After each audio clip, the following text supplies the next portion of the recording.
bahasa tingkat rendah. Representasi simbolik dari kode mesin. Bergantung pada arsitektur spesifik tertentu. Harus satu-satu. Akar dari banyak bahasa. Input yang banyak untuk output yang sedikit. Assalamualaikum warahmatullahi wabarakatuh. Berikut ini kelompok 4 sistem operasi mau presentasi katanya. Mereka mau mempresentasikan materi mengenai bahasa assembler. Berikut adalah anggota kelompoknya. Yang pertama adalah Hatkia dengan nomor induk mahasiswa 201230047. Yang kedua adalah Amanda dengan nomor induk mahasiswa 201230043. Yang ketiga adalah Lintang dengan nomor induk mahasiswa 201230012. Yang keempat adalah Nabila dengan nomor induk mahasiswa 201230027. Yang kelima adalah Nazwa dengan nomor induk mahasiswa 201230039. Dan yang terakhir adalah Salsa dengan nomor induk mahasiswa 201230017. Langsung aja ke intinya. Kalian tahu nggak sih apa itu bahasa assembler? Bahasa assembler adalah bahasa pemrograman tingkat tinggi yang digunakan untuk berinteraksi dengan perangkat keras atau komputer. Bahasa assembler juga adalah bahasa penghubung perangkat lunak dan perangkat keras. Adapun karakteristik dari bahasa assembler yang pertama yaitu tingkat rendah, yang kedua itu ada spesifikasi terhadap arsitektur, 3. Penggunaan mnemonik, 4. Penggunaan efisiensi yang tinggi, yang kelima, kurva belajar yang curam. Yang keenam, tidak portable. Yang ketujuh, akses langsung ke perangkat lunak. Yang kedelapan, instruksi sederhana. Yang kesembilan, debug yang sulit. Dan yang kesepuluh, digunakan untuk program khusus. Sejarah bahasa assembler. Bahasa assembler adalah salah satu bahasa pemrograman tingkat rendah yang pertama kali dikembangkan untuk membantu manusia menulis instruksi langsung ke perangkat keras komputer. Awal perkembangannya pada tahun 1940-an, bahasa assembler muncul bersamaan dengan komputer generasi pertama. Pada masa ini, pemrograman dilakukan langsung menggunakan saklar atau kabel. Pada tahun 1947 sampai 1949, Maurice dan timnya mengembangkan initial orders untuk EDSAC, salah satu bentuk awal dari assembler. Pada tahun 1950-an, dengan hadirnya komputer seperti IBM 701, assembler mulai digunakan untuk menyederhanakan penulisan instruksi mesin. Saat itu, programmer masih menggunakan kode dalam bentuk kode operasi opcode yang sangat sulit dipahami. Kemudian assembler pertama dikenal dengan nama autocode, dikembangkan pada tahun 1950-an untuk komputer Manchester Mark pertama. Terus pada masa itu assembler sudah memungkinkan pengguna mnemonik seperti add, sub, dan jmp untuk mewakili operasi aritmetika dan logika. Kemudian evolusi dan popularitas.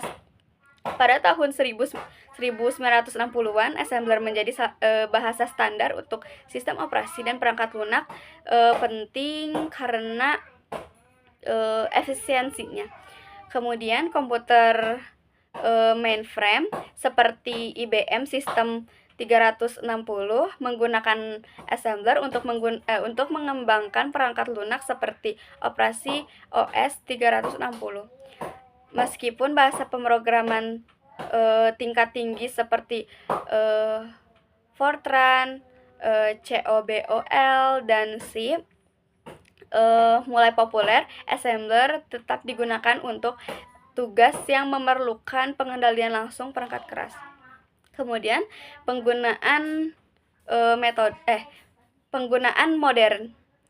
Bahasa assembler masih relevan dan dalam pengembangan perangkat lunak sistem sistem operasi, driver, perangkat keras, firmware. Aplikasi dengan performa tinggi, pengolahan sinyal digital, dan pengembangan dilakukan di lingkungan tertanam atau embedded system.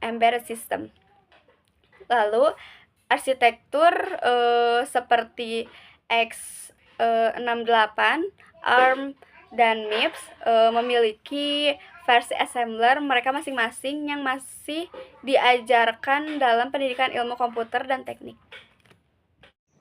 Struktur program assembler.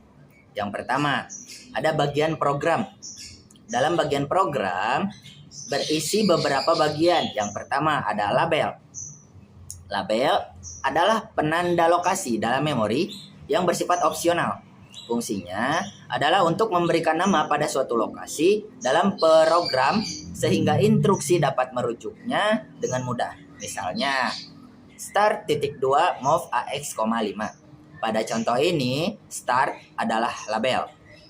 Lalu bagian yang kedua ada instruksi. Instruksi merupakan kode perintah mnemonik atau kode singkat yang dijalankan oleh prosesor. Contoh instruksi pada gambar adalah move dan add. Move digunakan untuk memindahkan data dari suatu lokasi ke lokasi lain, sedangkan add digunakan untuk melakukan operasi penjumlahan. Lalu bagian yang ketiga ada operand. Operand adalah data atau referensi yang digunakan oleh instruksi. Operand bisa berupa konstanta atau nilai langsung seperti 5 dalam move AX5. Atau juga bisa berupa register seperti AX, atau juga alamat memori atau lokasi dalam memori komputer. Nah, lalu yang kedua dari yang tadi di awal pertama, nah sekarang keduanya yang ini contoh program assembler sederhana. Instruksi 1, move AX5.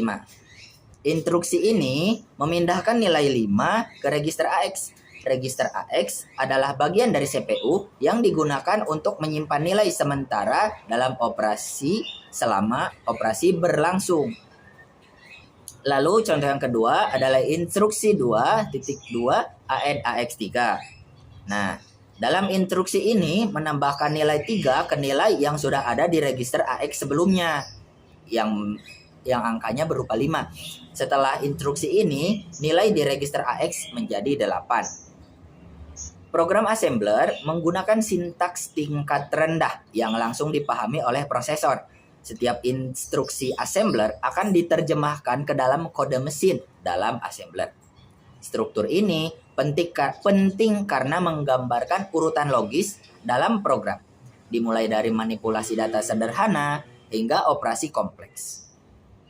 Proses translasi assembler pada Slackware atau sistem operasi yang berbasis Linux itu pada dasarnya sama dengan proses translasi pada sistem operasi lainnya. Nah, di sini tuh ada beberapa langkah-langkah umum yang terlibat. Yang pertama itu ada penulisan kode. Di penulisan kode tuh kayak si programmer itu menulis kode sumber dalam bahasa assembler menggunakan sintaks yang spesifik untuk assembler yang digunakan. Terus kodenya berisi instruksi-instruksi yang akan dieksekusi oleh prosesor, terus seperti memuat data, melakukan operasi aritmatika, atau melompat ke bagian kode tertentu. Nah, yang kedua itu ada penggunaan assembler. Programmer menjalankan program yang menerjemahkan kode assembler menjadi kode mesin pada file kode sumber assembler. Lalu ada assembler umum digunakan pada sistem berbasis Unix termasuk kayak Slackware gitu. Terus yang ketiga itu ada pembentukan file object. Assembler akan menghasilkan file object. File ini berbasis kode mesin yang telah diterjemahkan tetapi belum dapat dieksekusi secara mandiri. File object ini biasanya memiliki eksistensi .o. Terus yang keempat itu ada penggunaan linker. Linker digunakan untuk menggabungkan beberapa file objek menjadi satu file eksekusi. Terus linker juga akan menghubungkan file objek dengan library system yang diperlukan. Nah, yang kelima itu ada pembentukan file eksekusi. Hasil dari proses linking, file eksekusi yang dapat langsung dijalankan oleh sistem operasi. File eksekusi biasanya memiliki eksistensi titik out atau eksistensi lainnya, ekstensi lainnya yang spesifik untuk sistem operasi. Nah, proses translasi assembler ini pada Slackware itu melibatkan langkah-langkah yang mirip dengan proses translasi pada sistem operasi lainnya. Meskipun assembler ini memberikan kontrol yang tinggi terhadap hardware, penggunaannya juga biasanya terbatas pada kasus-kasus khusus di mana kinerja atau interaksi langsung dengan hardware yang sangat penting. Lalu setelahnya saya akan menjelaskan mengenai kelebihan dan juga kekurangan dari bahasa assembler. Yang pertama, kelebihan dari bahasa assembler yaitu kecepatan eksekusi. Nah, karena langsung diterjemahkan menggunakan bahasa mesin, otomatis program yang dijalankan menggunakan bahasa assembler akan berjalan jauh lebih cepat dibandingkan program yang berjalan menggunakan bahasa tingkat tinggi. Lalu yang kedua, yaitu ukuran kode yang jauh lebih kecil. Program assembler biasanya menghasilkan file biner yang ukurannya jauh lebih kecil. Hal ini didasari karena tidak ada overhead dari pustaka ataupun runtime. Lalu yang ketiga, fleksibilitas. Assembler memungkinkan pengembang untuk memanipulasi file secara langsung, yaitu memori, register, atau perangkat keras, sehingga memfleksibilitasi pengguna untuk implementasi berbagai algoritma atau perangkat khusus. Lalu yang terakhir, kinerja optimal. Assembler biasanya memungkinkan pengembang untuk menulis kode yang sangat teroptimasi, yang sangat penting pada sistem dengan sumber daya terbatas seperti perangkat embedded atau microcontroller. Lalu setelahnya saya akan menjelaskan mengenai kekurangan bahasa assembler. Yang pertama, sulit dipelajari. Assembler menggunakan sintaks yang mendekati dengan bahasa mesin. Hal ini sangat sulit dipahami terutama bagi pemula dalam pemrograman. Lalu yang kedua, kerumitan debugging. Karena kedekatannya dengan mesin, debugging program assembler bisa sangat rumit, terutama pada program yang kompleks karena tidak ada abstraksi tingkat tinggi yang memudahkan pelacakan kesalahan. Lalu yang ketiga, keterbatasan probabilitas. Kode assembler spesifik untuk arsitektur tertentu saja, sehingga tidak bisa digunakan di platform lain tanpa modifikasi besar. Lalu yang terakhir, pengembangan yang memakan waktu.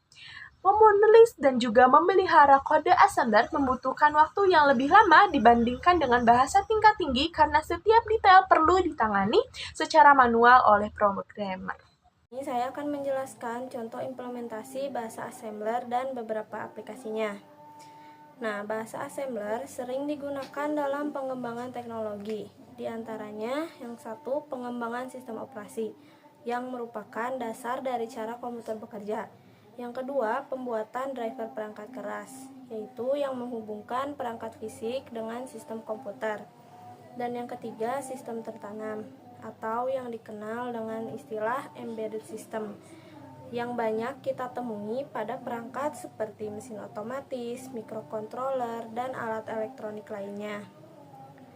Sebagai contoh sederhana, berikut adalah kode dari assembler, yaitu mov AX,0 loop .2 INCAX CMPAX,10 JNE loop. Nah, berikut penjelasannya. Pertama, kita menginisialisasi register AX dengan nilai 0 menggunakan instruksi mov AX,0. Lalu, program akan masuk ke dalam loop yang terus menambahkan 1 ke register AX dengan instruksi INCAX. Setelah setiap penambahan, nilai register AX dibandingkan dengan 10 menggunakan instruksi CMPAX10. Nah, jika nilai AX belum mencapai 10, program akan kembali ke instruksi loop dengan JNE loop. Artinya, selama nilai AX belum sama dengan 10, proses akan terus berulang. Namun, jika sudah 10, looping akan berhenti. Nah, sebagai kesimpulan, bahasa assembler merupakan fondasi dari banyak teknologi modern.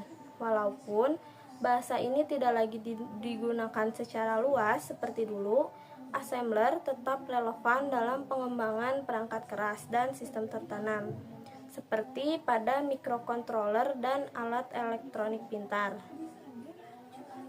Memahami bahasa assembler membantu kita mendapatkan wawasan yang lebih dalam tentang bagaimana cara komputer bekerja di tingkat mesin, sehingga kita lebih mengerti bagaimana sistem komputer menjalankan instruksi dan mengoperasikan perangkat lunak. Sekian presentasi dari kelompok 4. Terima kasih atas perhatiannya. Wassalamualaikum warahmatullahi wabarakatuh.